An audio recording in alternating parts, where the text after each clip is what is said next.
and welcome to Beware of Spoilers. I am Adam. So great news, we have locked Echo Delta Part 1. It is locked and ready for delivery on the 25th, I think. 25th is Friday, yes. We've also started setting up the Black Friday sale, but we'll have more details on that next week. For right now, if you want to pre-order Echo Delta Part 1, go to multipleworldproductions.com/pre-orders. Link is in the description as well. And you can go there, and again, proceeds go to helping out the show. And we'll have that video up in the next week or two explaining how exactly it goes to help. I had to re-record part. But yeah. I was going to watch Titans last night, and then I didn't. I ended up... I started a new video game. That video game in question is Sonic Generations. Now you're probably thinking to yourself, not Sonic Generations, wow, I did that great fucking intro for it, and then I fucked up the title. Sonic Frontiers. And the reason why I say Sonic Generations is because as I was playing it, I was getting that Sonic Generations vibe. And because a lot of the levels that are in like the cyberspace area are what's it called? A kind of designed to be what's I'm looking for here? Like they're kind of designed to be looking like retro levels that we already know. Like the first level is Green Hill Zone. I want to say the second level was like Sky Sanctuary. But it's all pretty cool. I'm very early in the game. I'm only like 3 to 4 hours in. I'm not super deep into it, and there's a lot of tutorialization in the beginning of the game. I may change my play style because I picked the one that's like, if you've played Sonic before, play with this style. And I was like, I've played Sonic before. I just played all the way through Sonic Adventure 2 within the last month. I can definitely handle this. And it's like, wow, there are a lot of controls here that are a lot more complex than should be necessary. That said, also, I've heard from other reviewers who have talked about the game that, like, the issues with, like, friction do get resolved as the game goes along. Like, the deeper you get into the game, the more control you have over friction, basically. The more control you have as you turn, as you move, as you do that. Because as I'm playing it right now, it feels very much like I'm running on ice. And to an extent, I understand momentum is a thing, and momentum does carry. But it would have been nice to have a little bit more control while that's happening. I think that also the world's pretty cool. I do like the world. I'm not a fan of how you unlock the expansions of the map. And the thing is too, I heard a lot of people saying it feels like Breath of the Wild, and I would say somewhat. It's also very reminiscent of, I would say, Shadow of the Colossus. I get vibes of, and I love that game.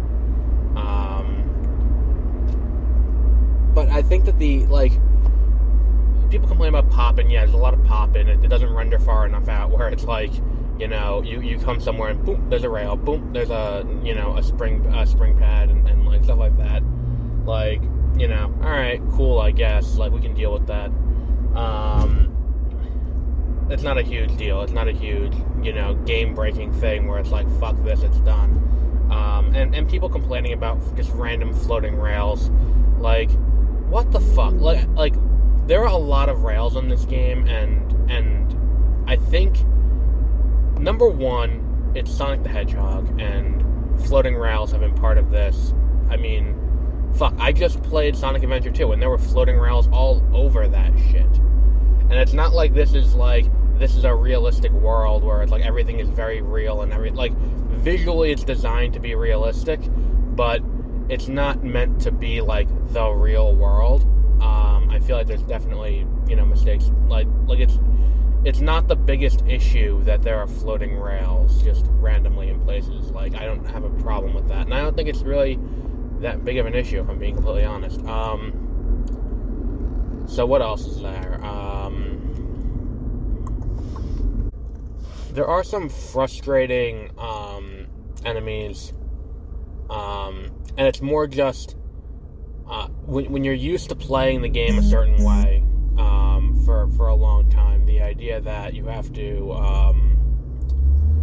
use multiple hits to kill an enemy can get a little annoying. You have to sit there and homing attack over and over and over again. It's like, fuck this. Can we just move on? And again, still very early game. And the thing is, too, it's like a lot of things are point-based to level up. And it's like, alright, cool, I guess. Like, I understand that, like, if you're going to do point-based to level up, I totally get what that means and how that works. But at the end of the day, if you're going to do point-based to level up, just make it a menu. I mean, look, I understand the skill, like, the skill tree and all of that. Like, I understand, like, the idea of doing a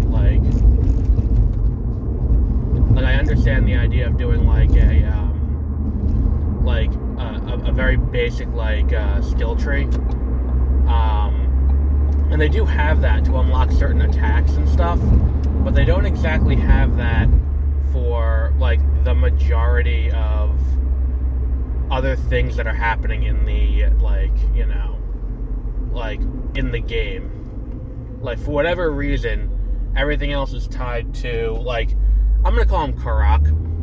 I'm gonna call him that because it's these little tree things they have to collect and give to people. Give to the Elder, and that's how you level up further. That idea is kind of just, like, silly to me. That so much of the game's, like, points are tied into leveling up these things and leveling up with other points. Like, there are too many points. There are too many collectibles, and I think a lot of the collectibles aren't really explained well enough, or how to redeem them, or how to use them. That was the thing with Breath of the Wild, and I think that's kind of, like, Breath of the Wild worked when it came out, and even now, I can pick up Breath of the Wild right now and jump right back in and play it. But Breath of the Wild worked because it has a very simple gameplay, for lack of a better explanation, where it's like you roam the world. There are the little orb things you get to level up your stamina or your health. There are the Koroks, which upgrade your inventory, if I remember correctly. And then there are story events, and it's like, and there are rupees to buy things. But, like, at the end of the day, it's just not a difficult, it's not a difficult game to play from beginning to end. And I think, if we're being, honest about this, I think that this game has too many systems in place. And I don't think the story is quite there to be like, okay, here's what you're trying to do. Because it kind of just throws you in, and it's like, alright, let's move it along. I don't know. I feel like there's definitely room for improvement. I'm not hating the game. Like, I did not like other Sonic games that have come out in the intervening years since Generations, like Lost World or anything like that. But I don't think necessarily that, what's it called? I don't think that it's necessarily a great game. It's kind of like this sliding scale, for lack of a better word, where it's like, it's Sonic, so let's give it, so it's like, it's not as shitty as the last few Sonic games, but I don't think that's necessarily a way that we should, like, do this. I mean, because let's be honest, Sonic hasn't had a hit streak in the better part of 2 decades, Because, like, for me, if we're talking about games that worked for me as a player, like, I think the last streak of games that came out in succession that were all good were Adventure 2, Heroes. Because then after that you get into 06, you get into the Wii era where it got really weird, and I didn't really care for, like, Secret of the Rings, or I didn't care for Unleashed or anything like that. Like, and then Boom wasn't great, and looking at it this way, this is their best one in a while. And again, it feels like an interesting start. It feels like this was a good beginning for what they're going to do. In the same way that I said earlier this year, in a weird way, this kind of echoes with, and I have a feeling that tonight we're going to have a similar conversation about Black Panther 2. This kind of echoes with something from earlier this year, where it is this idea that, you know, what's I'm looking for here? Sonic, this game is their first real attempt to do open world in a meaningful way. Because of that, it is not exactly the most smooth. Like, there's definitely, like, room for improvement in this game that could be made better. And if that's the case, like, the other one like that was Lego Star Wars Skywalker Saga, which is like, look, this is an open world game. We're going seamlessly from open world exploration into the levels, and it's a really cool idea. But I think that, like, what we're basically dealing with is a hub world and then levels in it in a way that's less like, you know, the hub world has a lot to do in it, don't get me wrong. I'm not saying that the hub world has a lot to do with it.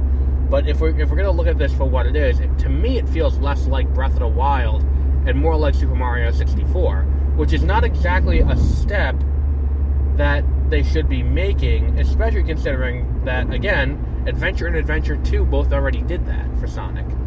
Adventure and Adventure 2 were already that half step into the 3D environment where they were like, alright, well, we're going to do this, and this is going to play, you know, differently. And it is just one of those things where it's like, well, why was this half step necessary? Like, the idea of a full open world, again, really cool idea. It's just, I don't think the execution is quite there. There's a lot there. I mean, and granted, maybe as I play more, I'll get more, like, I'll get more out of the game. But I mean, look, at this point, I'm 4 hours into the game, if that. And I think that 4 hours is me overestimating how much time I put into this game. At 4 hours, I am already got 2 Chaos Emeralds, and I'm like, this feels like we're moving too quickly. And I'm not super thrilled about that. And it's like, the way to get the Chaos Emeralds is also just too easy, in my opinion. It's like, there's no puzzle to it. It's like, you go into the levels that are in the cyber bullshit, and, okay, you go in there, and then you have to fight, you have to do a level, and then if you do the level a certain way, you get a key. Like, if you complete the level, you get one key. If you do it fast enough, you get another key. If you do it with, if you do the level with, if you do it while collecting the 10 red rings, you get another one. I feel like there's a fourth way to get a ring. I forgot what it was, though. But if you get them all, and you can use those keys to open up these little temples where the Chaos Emeralds are, and it's like, that is all well and good. It's just way too easy, considering that, like, you know, we think back, and it's like, there's always some other gimmick that goes into getting a Chaos Emerald, unless it's like, and again, not far enough in the game where maybe this is a reveal that happens after, but the idea that, you know, there's no, like, you know, there's no mini game to get the Chaos Emeralds feels like a misstep, because it's like, well, what the fuck was the point of all that? Like, why did I bother with this? Like, what was the point of all of that? And look, again, very early in the game, but it still feels like I don't know how much the game is going to improve as we move along, to make it more entertaining or more fun as we move through it. Hopefully I'm wrong. I would like to be wrong on this, especially because I paid out of pocket for the game. And $60 is $60. So I would like to be wrong. I would like to play this game all the way through and be like, that was a good use of my money and my time. And as of right now, it doesn't feel like we're quite there yet. But again, as a first step, but the thing is, it's like, as a first step, I think the Skywalker saga did more as a first step to really establish itself and be like, look, this is what LEGO games are going to be going forward. And I think that's an interesting. It was more interesting by a long shot to be like, okay, so here's what this is going to look like and how it's going to go. I just feel like they could have done it better with this one. I feel like there's definitely, like, the next iteration should be better. But I don't know how you improve on what we have right now without messing up, without ruining. Because that's the other thing too, is, like, I think that Sonic has, like, successfully iterated on itself, like, maybe twice, and that's, like, Sonic to Sonic 2 and Adventure to Adventure 2.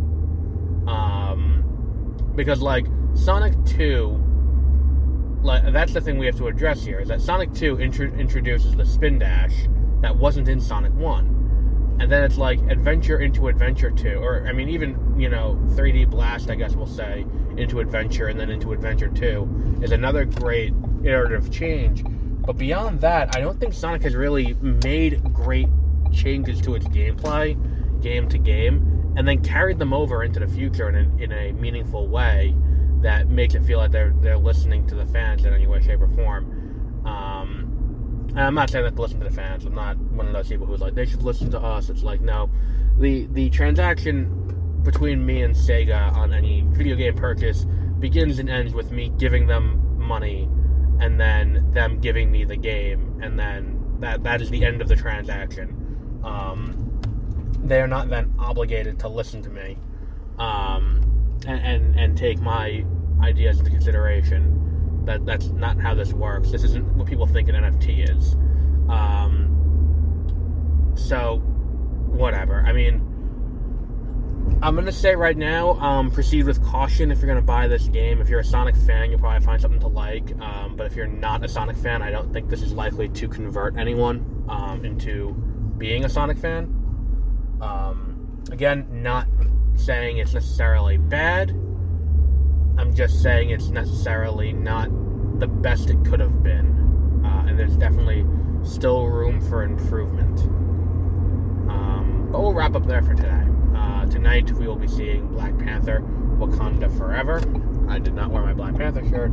I just realized I'm wearing a DC shirt under a DC sweatshirt. Well, I mean, works out. That's usually my thing anyway. Wear the competition to the opening night. I think I did wear my Black Panther shirt to Black Adam. So yeah, so we have Black Panther tonight. So get the fuck ready for that. So until our next episode, have a great rest of your week.